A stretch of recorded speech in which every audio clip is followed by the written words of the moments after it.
them load away very swiftly and the green light turned on. Shorty in box 2, Avengement. Set to go now.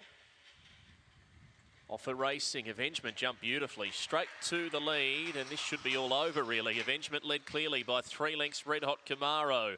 Moving through along the inside, Doongala Don, Paul Winkworth starting to make some ground, and they're well clear to Extravaganza, Flash of Genius, and Poor Harris at the end. Well, you'd be looking at least an 8-length margin here for Avengement. He starts to really stretch out. He goes 6 or 7 clear now from Paul Winkworth, who sticks on, but Avengement drops the hammer, moves to the middle, comes away, and he'll win it by about 6 3/4. Avengement far too good for them. Second ends up being a photo. Paul Winkworth just over Doongala Don, I'd say.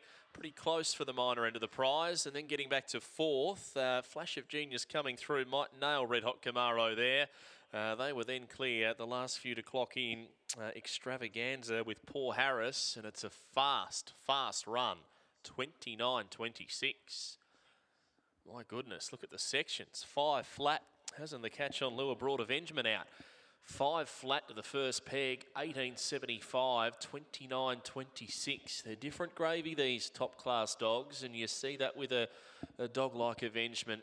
And that was an anticlimax for anyone else who was watching the race, barring those who were on Avengement or amongst ownership, because that was game, set, match as soon as the lids opened. Once he beat out Red Hot Camaro, they weren't going to see which way he went. Margin didn't get out to 8 lengths, so if you took the over-under, it ended up being 7 1/4 lengths. It was always going to be big from where he was. Avengement far too good for Jeff Britton. Number 2, the winner. 6 gets second, Paul Winkworth. 4 was third, 7 fourth, and it's a flying run. 29.26, straight to the top early, and Avengement's going to pound them here in the 6th race. $1.50, $1.20. We'll await some placings. Those numbers can